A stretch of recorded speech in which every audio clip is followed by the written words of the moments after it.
छत्रपती संभाजीनगरमध्ये मराठा समाजाच्या बैठकीमध्ये जे काही घडलं त्याबद्दल खुद्द मनोज जरांगे पाटील आणि मराठा समाजाला फार गांभीर्याने विचार करण्याची गरज आहे।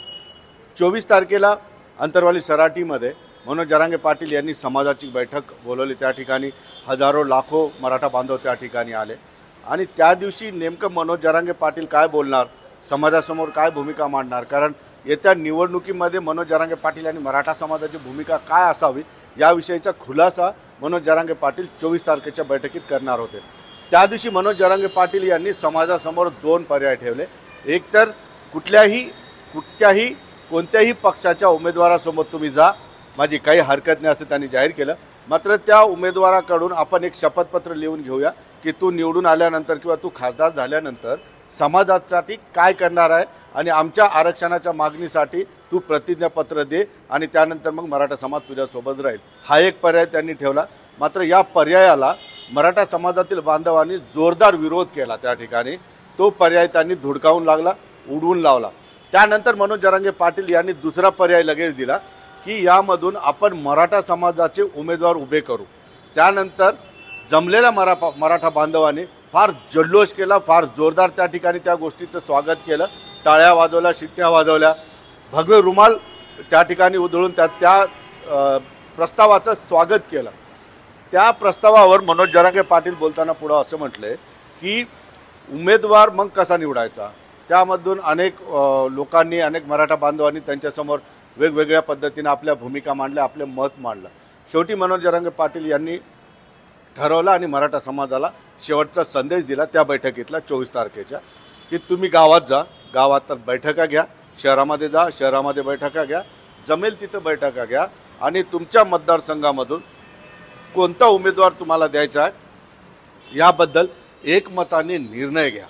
आता हा निर्णय देण्यामागे किंवा हा प्रस्ताव देण्यामागे मनोज जरांगे पाटील यांची अपेक्षा अशी असावी की कमीत कमी समाज एकत्रित येईल आणि समाज एक मनाने एक उमेदवार देईल आणि त्या दिलेल्या उमेदवाराच्या पाठीशी समाज प्रामाणिकपणे आणि एक दिलानं एकजुटीनं उभा राहील।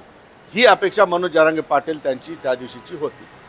त्यानंतर बैठकांना सुरुवात झाली। अनेक राज्यातील बैठकांमध्ये छोट्या मोठ्या कुरबुऱ्या झाल्या, नावाला विरोध झाला, नावाला समर्थनही झालं। मात्र छत्रपती संभाजीनगरमध्ये आज जी बैठक झाली त्या बैठकीमध्ये मोजून 30 ते 40 लोक असतील, त्यातील 10-12 महिला मराठा समाजातील महिला भगिनी होत्या आणि बाकी 20-25 मराठा समाजातले बांधव होते।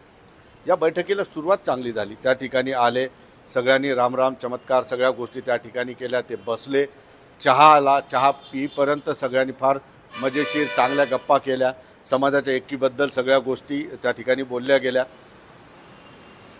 जो सुरुवात झाली बैठकीची सुरुवात झाली आणि बैठकीचा प्रोटोकॉल ठरवला गेला की सर्वप्रथम या बैठकीमध्ये उमेदवार कसा निवडायचा, तर सर्वप्रथम उमेदवाराचं शिक्षण बघायचं। उच्च शिक्षित असेल, चांगला शिक्षित असेल याला प्राधान्य दिलं जाईल। दुसरा प्रोटोकॉल ठरला की समाजाशी बांधिलकी त्या उमेदवाराची कशी असेल आणि त्यांनी समाजासाठी काय त्याग केले या लोकांच्या नावाबद्दल आपण त्या ठिकाणी बोलूया। कुठल्याही उमेदवाराचं नाव त्या ठिकाणी घेतलं गेलं नाही। मात्र एकमेकांवर आरोपाला त्या ठिकाणी सुरुवात झाली आणि आरोपामध्ये सर्वप्रथम आरोप असा झाला की एक ग्रुप चंद्रकांत खैरे यांनी पाठवलेला आहे आणि दुसरा ग्रुप विनोद पाटील यांनी पाठवलेला आहे आणि तिसरा ग्रुप कुणीतरी आणखी पाठवलेला आहे। इथून या बैठकीची सुरुवात झाली आणि या बैठकीची सुरुवात झाल्यानंतर वादावादी झाली। या बैठकीमध्ये 3दा जोरदार वादावादी झाली। मात्र तिन्ही वेळेस इतर मराठा बांधवांनी त्यामध्ये पडून जी आहे ती बैठक शांत करण्याचा प्रयत्न केला। सगळ्यात शेवटी विक्की पाटील नावाचा एक मराठा बांधव आहे, त्याने आपली भूमिका मांडली आणि बहुतेक विनोद पाटलांच्या नावाला त्यांनी विरोध केला किंवा इतर नावाला त्यांनी विरोध केला, कारण त्या गोंधळामध्ये मीडियाला किंवा कुणाला त्या ठिकाणी ऐकू आलेलं नाही। मग तो विरोध केल्यामुळं बाकी विनोद पाटीलचे ग्रुपचे काही लोक उठली आणि त्यांनी विकी पाटीलला जबरदस्त मारहाण त्या ठिकाणी केली। मारहाण जवळपास 5 ते 10 मिनिटं चाललेली आहे त्या ठिकाणी। मग कोण कुणाला मारत होतं, कोण कुणाच्या समर्थनार्थ होतं, कोण कुणाच्या विरोधात होतं हे समजायला वेळ नव्हता। मराठा मंदिर नावाच्या मंगल कार्यालयामध्ये ही जोरदार तुफान 15 ते 20 मिनिटं मारामारी झाली। ती मारामारी मग इतर लोकांनी पडून ती शांत केली। पुन्हा एकमेकांवर धावून गेले, पुन्हा मारामारी झाली. मग एक ग्रुप बाहेर काढला, दुसरा ग्रुपही त्या ठिकाणी थांबला. तोपर्यंत पोलिसांचं आगमन झालं होतं. त्यानंतर 2 महिलांचे ग्रुपसुद्धा त्या ठिकाणी आपसात भिडले. त्यांनीसुद्धा एकमेकींना मारामारी केली, एकमेकींवर धावून गेल्या. आता एकंदरीतच हा सगळा घटनाक्रम बघता असं ठरतं की एक दिलाने या ठिकाणी उमेदवारी तर कुणाची झाली नाही, मात्र एक दिलाने या ठिकाणी मारामारी झाली असंच आपल्याला म्हणावे लागेल. मनोज जरांगे पाटलांना अपेक्षित असलेली ही बैठक नव्हती. मनोज जरांगे पाटलांना अपेक्षित असलेली ही चर्चा नव्हती.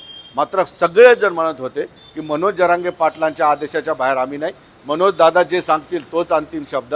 मग मनोज जरांगे पाटलांनी शांततेत मीटिंग घ्या हे कुणी ऐकलेलं नाही. त्या ठिकाणी राडा झालेला आहे. जसं मी आधी सुरुवातीला म्हटलं की ही फक्त छत्रपती संभाजीनगरची झलक आहे. मराठा समाजाच्या रक्तामध्ये राजकारण आहे हे वेगळं सांगण्याची गरज नाही. त्यामुळं एका मतदारसंघामध्ये एक उमेदवार निवडणं मराठा समाजच काय कुठल्याही समाजाला हे शक्य नाही.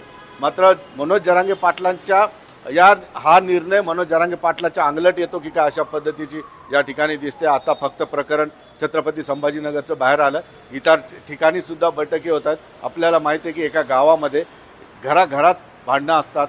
एक घर 2 पक्षामध्ये डिवाइड झालेलं असतं. राजकारणावरून सख्या भावांमध्ये एकमत होत नाही. मग एक समाजात एकमत कसं होईल हा मोठा प्रश्न या बैठकीतून समोर आलेला आहे. त्यामुळं मनोज जरांगे पाटलांना या प्रस्तावावर, या निर्णयावर विचार करावा लागेल. नाहीतर मनोज जरांगे पाटील यांच्या पाठीशी जो एक दिलाने समाज उभा राहिला तो कुठंतरी दुभवून जाईल, तो कुठंतरी फुटेल आणि मराठा समाजामध्ये पुन्हा दुफळी निर्माण होईल. त्यामुळे मनोज जरांगे पाटलांनी आता या गोष्टीवरून विचार करून 30 तारखेला योग्य भूमिका घेणं गरजेचं आहे.